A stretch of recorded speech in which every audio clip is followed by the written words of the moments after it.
سارے عالم کی پھری امت ایک قسم کے اعضاء کی طرح ہے۔ مسلمان اگر کسی ملک میں نماز چھوڑنے والے کی نماز کے چھوڑنے سے متاثر نہیں ہو رہا ہے تو سمجھ لو کہ امت کی اجتماعیت ٹوٹ چکی ہے۔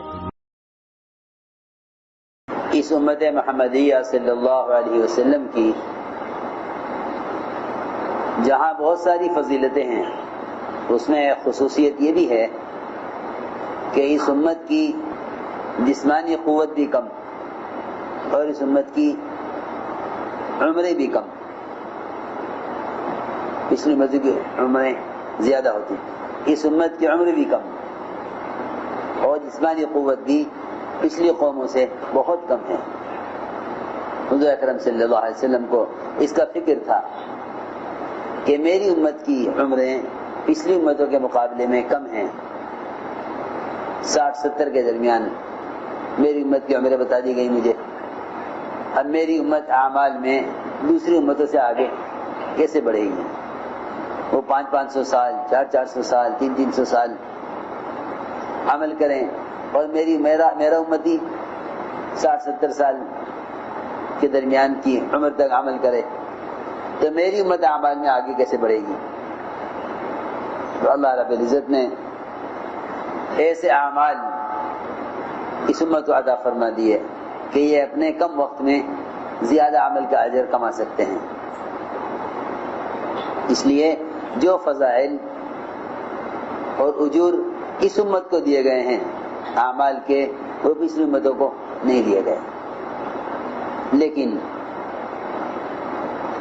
امت نے اس کم عمری میں اتنے مواقع ملنے کے باوجود ناقدری اور ناشکری کی وجہ سے اپنے اعمال کو ضائع کر لیا۔ عمل ضائع ہوتا ہے دو چیزوں کی کمی سے، ایک احتساب کی کمی، دوسرے علم کی کمی۔ علم اور احتساب، جس عمل میں یہ دو چیزیں نہ ہوں وہ عمل بدعت بن جاتا ہے۔ احتساب نہ ہو تو عمل عادت بن جائے گا اور علم نہ ہو تو عمل بدعت بن جائے گا۔ ساری جتنی بدعات ہیں وہ صرف اس لیے ہیں کہ اس عمل کی تو خبر ہے لیکن اس عمل سے متعلق علم کی خبر نہیں ہے کہ یہ عمل کیوں ہے۔ بہت سے ایسے مواقع ہیں کہ جس کو مسلمانوں نے بدعت بنا لیا ہے، حالانکہ وہ اعمال بڑی اونچی سنتیں ہیں، جس میں سے ایک صوم عاشورہ ہے، عاشورہ کا روزہ۔ پہلے یہ فرض تھا، پھر رمضان کے روزے پر آنے پر یہ روزہ مستحب ہو گیا، ورنہ پہلے فرض تھا۔ رات کا قیام تہجد بھی پہلے فرض تھی، پھر 1 سال کے بعد اس کو نفل کر دیا گیا۔ اسی طرح صوم عاشورہ پہلے فرض تھا۔ یہود یہ روزہ رکھتے تھے کیونکہ اور یہ روزہ فرعون سے نجات کے شکرانے میں رکھا جاتا تھا۔ آپ نے دیکھا کہ یہود روزہ رکھتے ہیں، یہ کیوں رکھتے ہیں؟ کہ یار ہم اس لیے روزہ رکھتے ہیں کہ اس مہینے میں اس دن ہمیں نجات ملی تھی فرعون سے، اس لیے بنی اسرائیل روزہ رکھتے تھے اس کے شکرانے میں۔ تو آپ نے فرمایا کہ ہاں یہ روزہ ہم بھی رکھیں گے لیکن ہم یہود کی مخالفت کریں گے۔ صحابہ نے عرض کیا کہ یہود کی تو ہمیں مخالفت کرنی ہے، اس دن تو وہ روزہ رکھتے ہیں۔ فرمایا کہ اگر میں اگلے سال تک باقی رہ گیا تو میں 2 دن کا روزہ رکھوں گا، 9 کو بھی اور 10 کو بھی، اس لیے 2 روزے رکھنے چاہیے، 9-10 رکھو یا 10-11 کا روزہ رکھو، 9-10 یا 10-11۔ یہود کی مخالفت میں، جب نیک عمل میں ان کی مخالفت ہے تو برے اعمال میں کتنی مخالفت کرنی چاہیے۔ جب ایک نیک عمل میں بھی ان کی مخالفت کرنی ہے، حالانکہ روزہ نیک عمل ہے، اگر وہ 1 روزہ رکھیں تو ہم 2 روزے رکھیں گے ان کی مخالفت میں۔ تو میں سوچ رہا تھا میں آج کہ جب نیک عمل میں مسلمان کے لیے یہود کی مخالفت کا حکم ہے تو ان کے برے اعمال میں کتنی مخالفت کا حکم ہوگا؟ حالانکہ روزہ نیک عمل ہے مگر اس میں بھی ان کی مخالفت کرنی ہے، روزہ چھوڑ کر نہیں بلکہ 2 روزے رکھ کر، کہ ان کا معمول 1 روزے کا ہے۔ آپ نے فرمایا صحابہ سے کہ تم 2 روزے رکھو، یا 9-10 کا روزہ رکھو یا 10-11 کا روزہ رکھو۔ لیکن میرے دوستو عزیزوں، امت نے اعمال کے مواقع کو علم اور احتساب نہ ہونے کی وجہ سے رسم اور بدعت بنا لیا ہے۔ اپنے اعمال کے اندر احتساب پیدا کرو، اور احتساب پیدا ہوتا ہے کسی عمل کے فضائل کو یاد رکھنے سے کہ اس عمل کے کیا فضائل ہیں، اس دن کے کیا فضائل ہیں۔ یعنی اس دن سے تو انسانیت کی ابتدا ہوئی ہے، انسانیت کی ابتدا آدم علیہ السلام میں روح پھونکی گئی ہے، وہ اسی دن سب سے پہلا کام یہ ہوا کہ آدم علیہ السلام کے پتلے میں روح ڈالی گئی، اور ابراہیم علیہ السلام کی پیدائش بھی اسی دن ہوئی، اور موسیٰ علیہ السلام کو ان کی قوم کو نجات فرعون سے اسی دن ملی، اور یوسف علیہ السلام جیل سے اسی دن نکالے گئے، اور ادریس علیہ السلام کو ورفعناہ مکان علیہ، رفعناہ مکان علیہ یعنی ادریس علیہ السلام کو اونچے مقام پر پہنچایا، یعنی جنت میں۔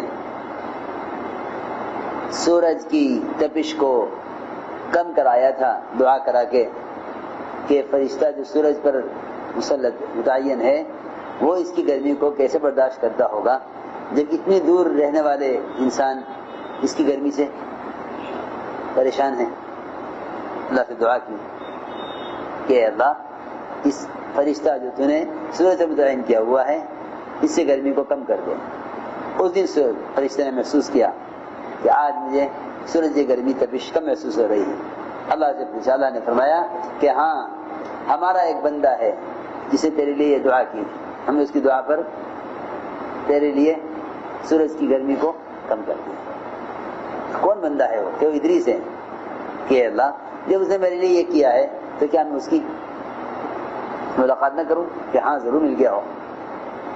آئے تو ادریس علیہ السلام کہ بھئی بات یہ ہے کہ میرا بھی یہ کام کر دو، کہ کیا؟ کہ سیر کرا دو ذرا جنت دوزخ۔ چلیے لے گئے کہ پہلے جنت دیکھیں گے؟ نہیں، پہلے جہنم دکھلاؤ، پہلے جہنم دکھلاؤ۔ کیسے لوگ پہلے جہنم دیکھ، پہلے جہنم دیکھی، پلسرات دیکھا، پھر جنت میں گئے، جنت میں ساری جنتیں دیکھی، میری کون سی ہے؟ کہ یہ آپ کی جنت، اس میں داخل ہوئے، میں کہا اچھا تم جاؤ، اب تم جاؤ، چھٹی تمہاری، ہم تو یہاں رہیں گے۔ کہ نہیں، یہاں آپ کیسے رہیں گے؟ یہ کیسے نہیں رہیں گے؟ اللہ نے فرمایا ہے جو جنت میں داخل ہو جائے گا وہاں سے کبھی نکالا نہیں جائے گا۔ فرشتے نے کہا اللہ نے یہ بھی تو کہا ہے وَإِن مِّنكُمْ إِلَّا وَارِدُهَا كَانَ عَلَى رَبِّكَ حَتْمًا مَقْضِيًّا، یہ بھی تو کہا اللہ نے۔ تو ادریس صاحب نے کہا اسی لیے تو پہلے جہنم ہو کر آیا ہوں، وہاں سے اس لیے گزر کے آیا ہوں۔ ہم تم یہاں سے جائیں گے نہیں۔ اللہ نے فرمایا چھوڑ دو میرے بندے کو۔ وَرَفَعْنَاهُ مَكَانًا عَلِيًّا، ادریس علیہ السلام اسی دن جنت میں داخل کیے گئے، اور نوح علیہ السلام کی کشتی جودی پہاڑ پر اسی دن آ کر رکی، یونس علیہ السلام مچھلی کے پیٹ سے اسی دن باہر پھینکے گئے، اور موسیٰ علیہ السلام پر توریت اسی دن نازل کی گئی، ابراہیم علیہ السلام کو آگ میں اسی دن ڈالا گیا، اور آدم علیہ السلام کی توبہ بھی اسی دن قبول ہوئی۔ اتنا کچھ اس مہینے میں کرنے کا ہے کہ رمضان کے بعد سب سے افضل مہینہ وہ محرم کا ہے،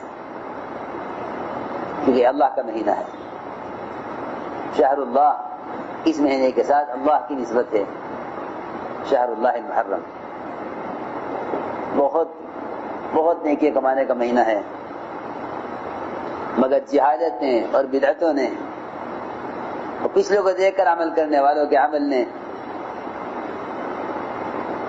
بجائے انفاق کے اسراف پر ڈال دیا اور بجائے اتباع سنت کے بدعتوں پر ڈال دیا۔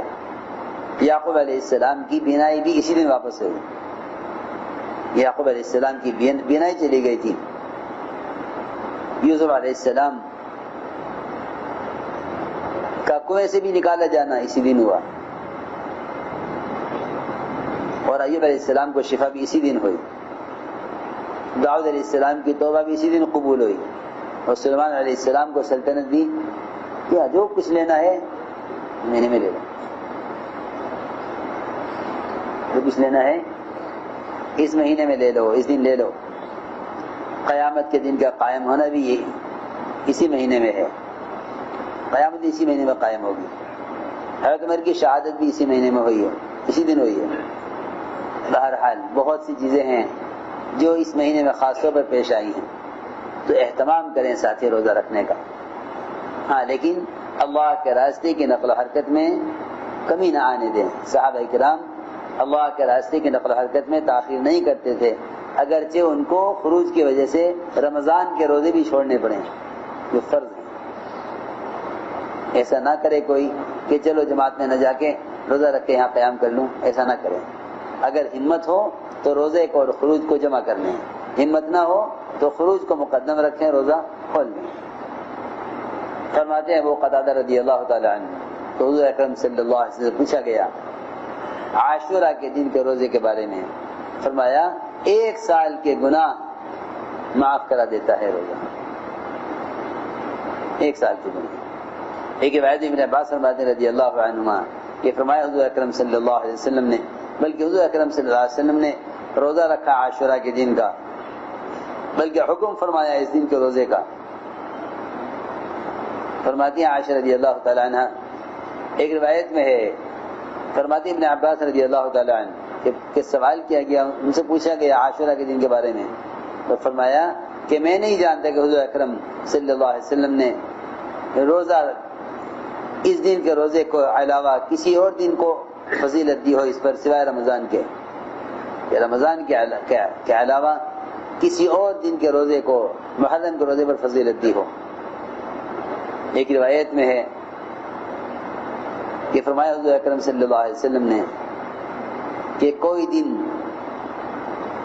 روزہ رکھنے میں عاشورہ سے افضل نہیں ہے سوائے رمضان کے مہینے کے۔ سب سے افضل روزہ رمضان کا مہینہ یا عاشورہ کا روزہ ہے، رمضان کا روزہ یا عاشورہ کا روزہ۔ جب مسند فقر پہ بیٹھ گئے، شاہی کی تمنا کون کرے، جب مالک کونین ہو اپنا، کونین کی پرواہ کون کرے۔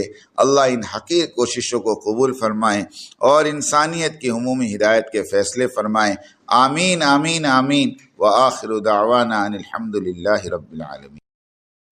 میرے لفظوں کے دریا میں سنبھل کر تم سفر کرنا، سفینے اس میں جو اترے وہ ساحل کو نہ پائے۔ میری بات توجہ سننی پڑے گی، بہت توجہ سننی پڑے گی۔ تم بات کو غلط مطلب نکالو گے اپنی ذہن سے، اور میرے ذہن میں جو مطلب ہے اس پہ غور نہیں کرو گے۔ یہ بڑی مصیبت ہے زمانے میں۔ بجائے جو میں چاہتا ہوں اس طرف توجہ کرنے کے، اپنے دماغ میں جو کچھ لیے بیٹھے ہو اس کو غلط رخ پر لے جاؤ گے۔ سنو غور سے۔ بات کو سمجھنے کے لیے سب سے پہلے آدمی اپنے ذہن کو اور اپنے برتن کو اعتراض اور تردد اور اشکال سے خالی کرے، اس لیے کہ اگر کسی بات کو بھی مفہوم مخالف اور کسی بات کو بھی کسی دوسرے عمل کی تردید یا اس کی تنقیص یا اس کی افادیت کو کم سمجھنے کے سوء ظن کے ساتھ سنا گیا، نفع کی باتوں سے نقصان ہونا یقینی ہے۔ اس لیے سب سے پہلے ہم اس کی نیت کریں، پوری بات سنیں گے، آگے پوری بات نقل کریں گے۔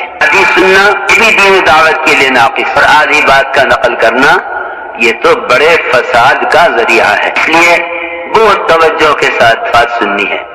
اور اگر آپ نے ابھی تک ہمارا چینل سبسکرائب نہیں کیا تو فوراً سبسکرائب کیجئے، ساتھ ہی بیل آئیکن پر کلک کریں تاکہ مزید آنے والی ویڈیو ہیں وہ آپ کو وقت پر ملتی رہیں۔